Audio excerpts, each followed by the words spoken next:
What's up guys, welcome to AnimeKouhai. If you want to help me out, please hit the like button and subscribe to my channel. The monsters who feared him, however, were the real issue. Here, for example, was a contingent of rabbit folk in front of Rimuru right now, a race of demi-humans who were honestly pretty cute, human, basically, but with long, pointy rabbit-like ears. Unlike lycanthropes, they were degraded beastmen, unable to transform and possessing the same amount of strength as an average human.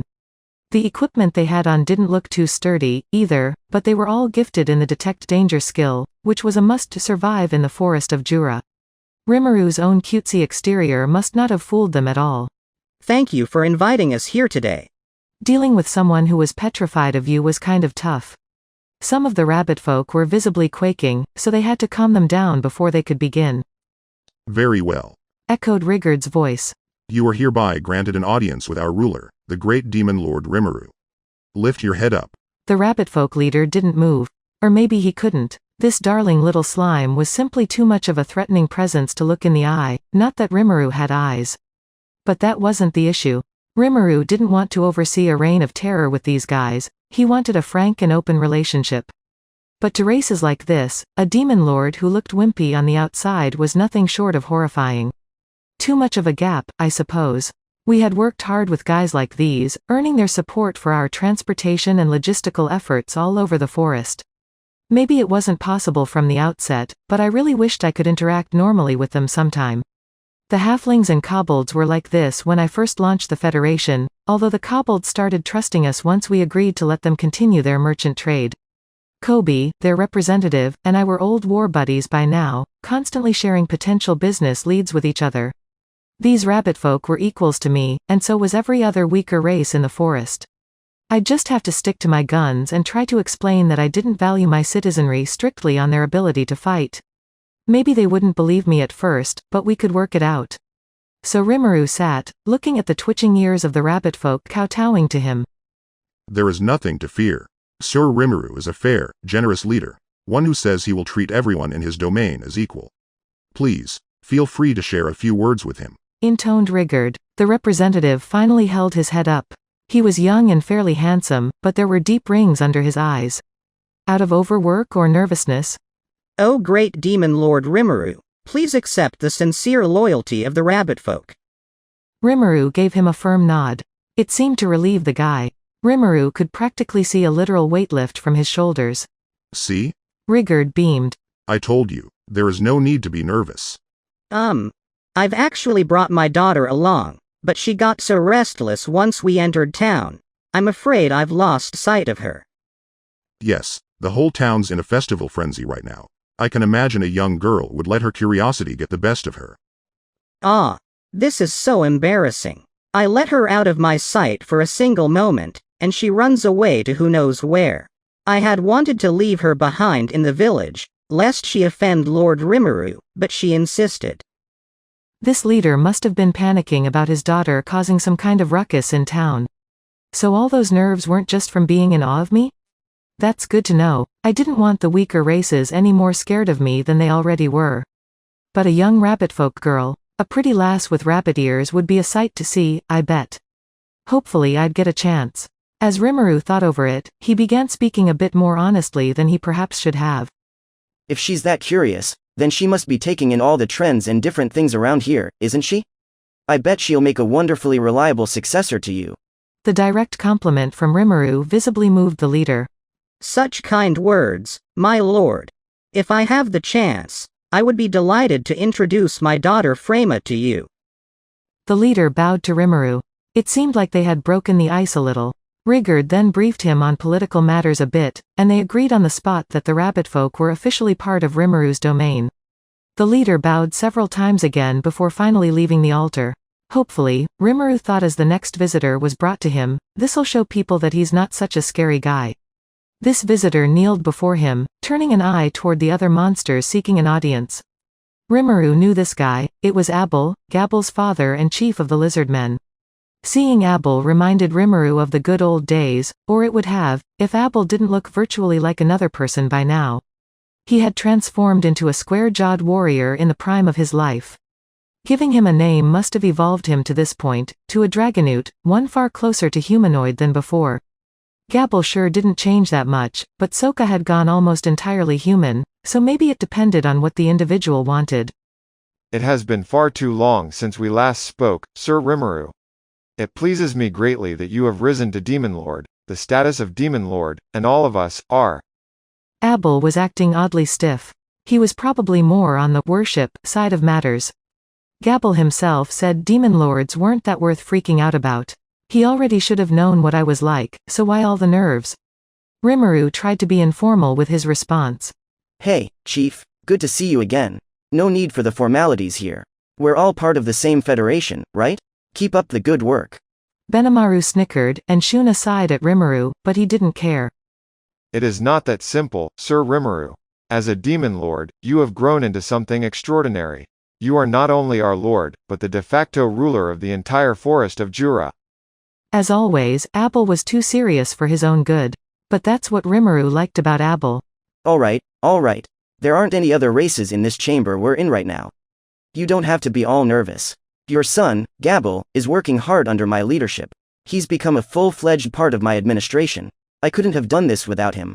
Rimuru decided to name-drop Gabil to ease the tension a bit, reminding Gabil of his son and indirectly hinting that Gabil ought to let Gabil back into the family already. Ah, there is no phasing you, Sir Rimuru. So that no good son of mine has been of service to you? He's such an incorrigible fool, so. Gabil must have noticed Rimuru's intentions. The fact of the matter was, Gabil had still been kicked out of Gabil's family. So Gabil must have thought it improper to ask how his son was doing without some kind of prompting. Now that Rimuru brought him up, that wasn't an issue. Rimuru could already see his usual bold attitude coming back.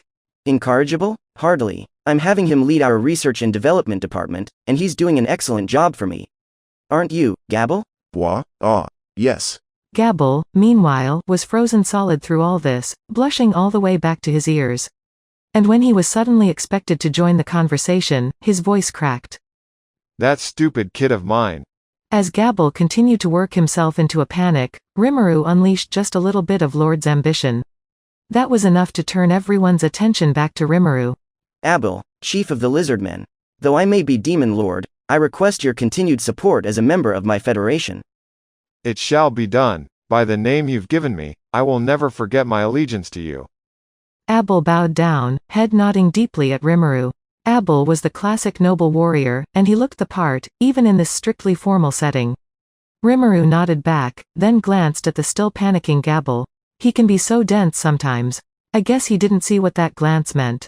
I'm sure it wasn't because I was in slime mode and didn't have eyes, either. Rigor, exasperated, jogged over to Gabil and whispered in his ear. Sir Rimuru would like you and your father to speak to each other privately. If he doesn't let you back into the family now, you won't have another chance for quite some time to come, you realize? And having an estranged son accomplishing so many great things puts Sir Gabil in a delicate position, too, no doubt. Nice one, Rigor. Way to perfectly understand what I meant, unlike Gabil here. The step-by-step explanation finally shook the fog out of Gabil's brain. He saluted Rimuru, still a little flustered, and accompanied Gabil out of the chamber. Next up were the assorted High Orc tribal chiefs, each with a little entourage along for the ride. They must have trusted Rimuru enough to not bring guards in. The entourages were composed of children and grandchildren. With their food situation much improved, life had plainly gotten a lot easier for them. They were fathering children now. And these children were themselves high orcs, which surprised and elated them so much that they wanted to show them off to Rimuru. Well, why wouldn't they be high orcs? Apparently, that wasn't as much of a given as I thought. Normally, they'd just be regular orcs. The mutation into high orc was seen as a one-and-done kind of thing, generation-wise. With birth rates going down among them, they'd be able to devote more time and effort into raising each one. Rimuru wanted to be sure of that, so they'd become the next generation of manpower for them. Children really are treasures, thinking of it that way, a fact that remains true no matter what world, or species, you're talking about. I was a little concerned about how their names were being passed on, but apparently it was going well. I had given those names almost at random, but I guess they all sounded natural enough to them, so, great? It's all about getting used to it, I suppose. Call someone anything long enough, and it's bound to stick. They didn't really need names anyway, so maybe I was overworrying it. Fully reassured, Rimuru saw off the high orcs and their entourage. Next came the final group of the day, the Dryads, the other major players in the Forest of Jura alliance after the Lizardmen and the high orcs. Actually, the only individuals who made an appearance were the Dryads Treya and Dorith, Trainee's younger sisters. But hey, Dryads can't move anyway. No helping that. Besides, the Dryads acted as the Dryads representatives, so no issues there. Rimuru had been visiting the Trent colony on regular occasions. Zijin and Apito had been keeping it well protected, and Rimuru was receiving regular shipments of high-quality honey from them. Thus, the atmosphere at this audience was pretty casual. Charmed to see you again, Sir Rimuru. Congratulations on being appointed a Demon Lord. We hope you will continue to provide us with your benevolent protection. They both smiled at Rimuru without hesitation. That saved him a lot of trouble. So they filled each other in on recent happenings. For now, nothing was particularly amiss. The only real concern to report was the thinning out of magicules around the Forest of Jura, which made transport a tad inconvenient. They both looked exactly like Trainee, and Rimuru could feel vast amounts of magical force in them, but apparently they were still affected by the lower magic concentrations around them. In fact, Dorith did look a little thinned out to Rimuru. I didn't think that far. That's probably the magic barriers along the highways doing their work. Better think of something for that. Oh, no, it's not that serious a problem. We sisters use magicules to form the magical bodies you see before you, and they are merely more susceptible to the barriers, is all.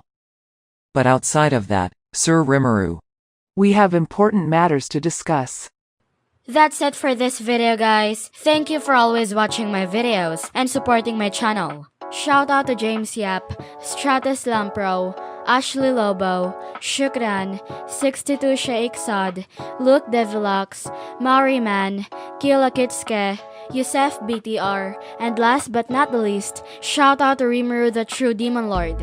I'll see you guys in the next video.